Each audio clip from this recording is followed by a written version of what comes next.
హైడ్రా. ఈ పేరు తలుచుకుంటేనే హైదరాబాద్ ప్రజల గుండెల్లో రైళ్లు పరిగెడుతున్నాయి. అక్రమ కట్టడాలనే నేలమట్టం చేస్తోంది. భూ కబ్జా రాయుళ్ల చేతుల్లో ఉన్న భూములను స్వాధీనం చేసుకుంటోంది. ఎన్నో చెరువులకు పునర్వైభవం తీసుకొచ్చింది. వేల కోట్ల విలువ చేసే ప్రభుత్వ భూములను కాపాడింది. దశాబ్దాలు కష్టపడి పేదలు నిర్మించుకున్న ఇళ్లను హైడ్రా కూల్చేస్తోంది అన్న విమర్శలు ఉన్నాయి. పెద్దోళ్లు కబ్జా భూములపైకి మాత్రం ప్రొక్లైనర్లు వెళ్లడం లేదు అన్న ఆరోపణలు ఉన్నాయి.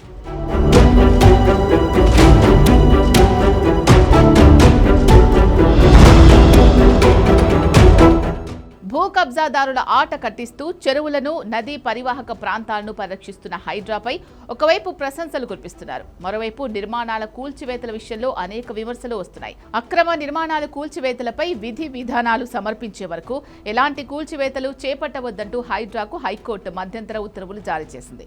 జలాశయాలు, రోడ్ల పరిరక్షణ చర్యలు చేపట్టవచ్చని న్యాయస్థానం స్పష్టం చేసింది. ఐలాపూర్ భూములకు సంబంధించి యథాతథ స్థితి కొనసాగించాలని ఆదేశించింది. హైడ్రా కూల్చివేతలపై తెలంగాణ హైకోర్టులో జస్టిస్ బి విజయ్ సేన్ రెడ్డి విచారణ చేపట్టారు. నోటీసులు ఇవ్వకుండా హైడ్రా కూల్చివేతలు చేపట్టడాన్ని సవాల్ చేస్తూ అమీన్పూర్ మండలం ఐలాపూర్ గ్రామానికి చెందిన రైతు MA Sharif lunch motion petition దాఖలు చేశారు. పిటిషనర్ తరపు సీనియర్ న్యాయవాది వాదనలు వినిపిస్తూ తెల్లవారుజామున 4:30 సమయంలో భద్రతా సిబ్బంది, హైడ్రా అధికారులు రావడం ఏంటని ప్రశ్నించారు. వచ్చి రావడంతోనే 100 ఏళ్ల నాటి పూర్వీకుల ఆస్తిలోని నీటి ట్యాంక్, కాంపౌండ్ కూల్చివేస్తూ యుద్ధ సంఘటనను తలపించారని ఆరోపించారు. ప్రభుత్వం తరపున అదనపు అడ్వకేట్ జనరల్ ఇమ్రాన్ ఖాన్ వాదనలు వినిపించారు. 36.37 ఎకరాలకు కోర్టు ఇచ్చిన ఉత్తర్వులను అడ్డుపెట్టుకుని పిటిషనర్లు 1000కి పైగా ఎకరాల ప్రభుత్వ భూమిని కబ్జా చేయడానికి ప్రయత్నిస్తున్నారని న్యాయస్థానం దృష్టికి తీసుకెళ్లారు. హైడ్రా కూల్చివేసిన భవనానికి అనుమతులు లేవని, విద్యుత్ కనెక్షన్ అనుమతి కూడా లేదని వెల్లడించారు.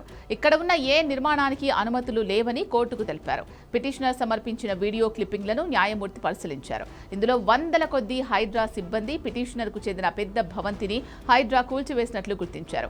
సుప్రీంకోర్టు సహా ఇదే హైకోర్టు ఇచ్చిన పలు తీర్పుల్లో అక్రమ నిర్మాణాల తొలగింపుపై మార్గదర్శకాలను అమలు చేయాలని న్యాయమూర్తి ఆదేశించారు.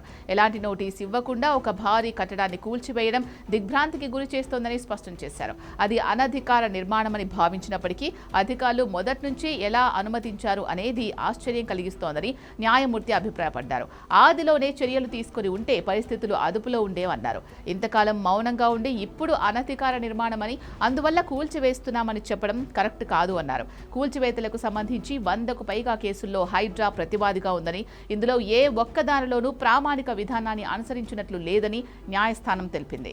జీహెచ్ఎంసీ చట్టంలోని సెక్షన్ 374B కింద హైడ్రాకు ప్రభుత్వం అధికారం అప్పగించిందని అదనపు అడ్వకేట్ జనరల్ కోర్టుకు తెలిపారు.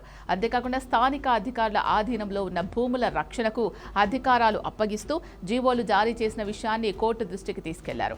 దీనిపై స్పందించిన న్యాయస్థానం హైడ్రా చేపట్టే చర్యలకు సరైన ప్రామాణిక విధానం లేదని అభిప్రాయపడింది. కూల్చివేతలపై విధి విధానాలు సమర్పించే వరకు నీటి వనరులు, నాలాలు, రోడ్లు వంటి వాటి రక్షణ చర్యలు తప్ప ఇతర ప్రాంతాల్లోని ఎలాంటి నిర్మాణాల కూల్చివేత చర్యలు చేపట్టరాదని ఆదేశించింది.